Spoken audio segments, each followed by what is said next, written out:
In his news conference today, President Biden thanked the leadership in Qatar for its generous support in getting American diplomats and nationals out of Afghanistan. The president calling it the largest airlift of people in history and saying it would not have been possible without Qatar's help.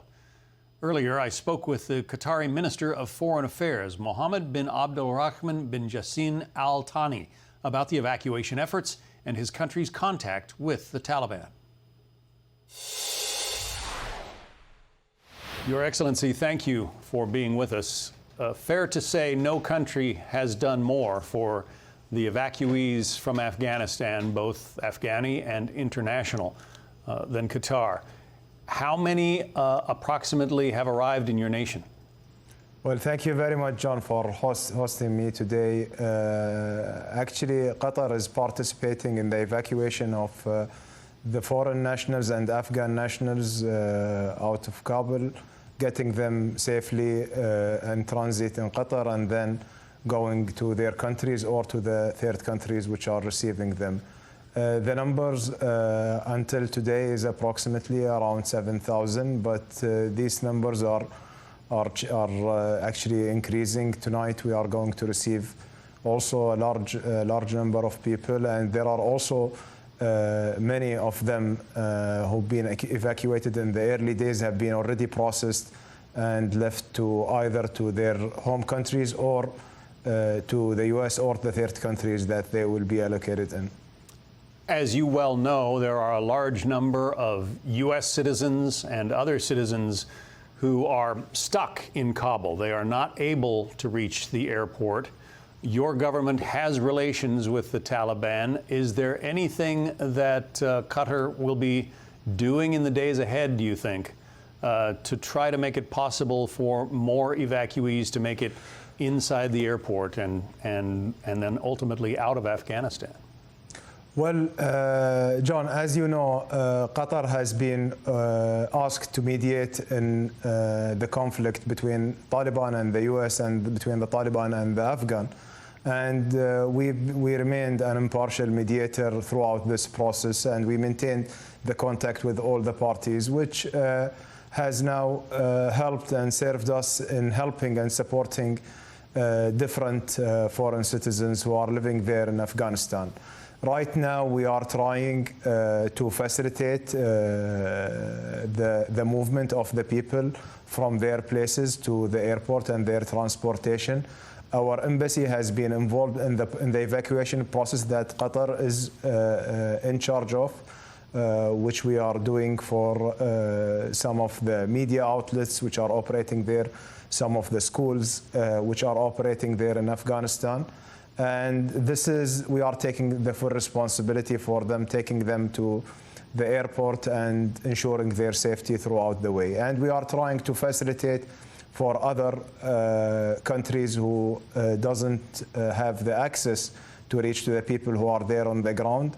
We are facilitating for them the contacts that being provided by the Taliban when they entered Kabul. And we are trying our best to help in evacuating the people who want to leave Kabul. Right now, there are a lot of challenges, of course, because the situation is still unstable. And these challenges actually vary from sometimes safety and security issue.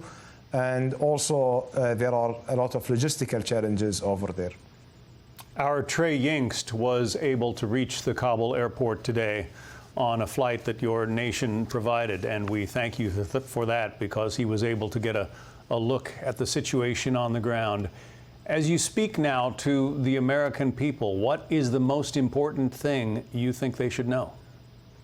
Well, I believe it's very important to understand the situation in Afghanistan. It has been the country has went through different wars, and it has been different conflicts, from a civil conflict until the US and the Allies forces entered in 2001, and then the continued conflict with the Taliban.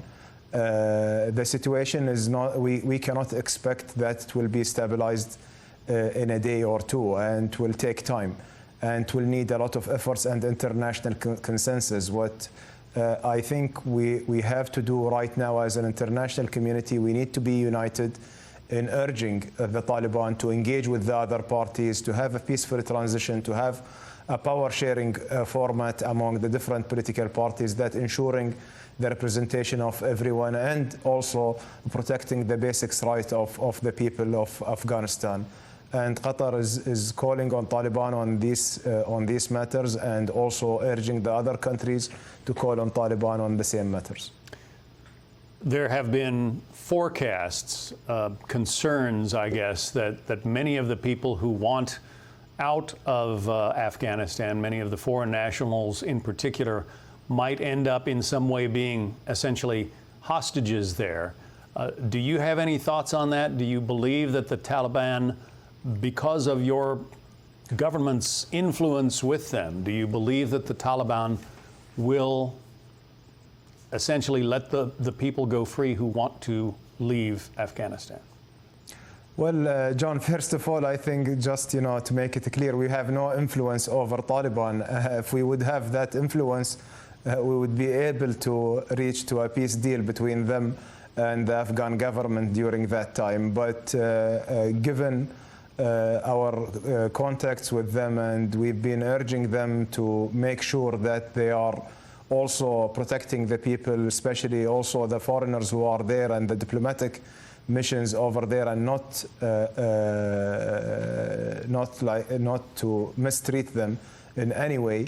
We have seen some official statements from them ensuring the safety and security of the foreigners over there. I believe those are statements until now, and we've been watching very closely and observing the situation on the ground. Until now, we didn't receive any reports about a major crisis on the foreigners. We hope that doesn't happen, and we hope that Taliban also will act in a way to demonstrate for the world that the world can deal with them. The United States and really the world very much appreciates the good offices that your country is providing. Foreign Minister Sheikh Mohammed bin Abdul Rahman Al Thani, thank you very much.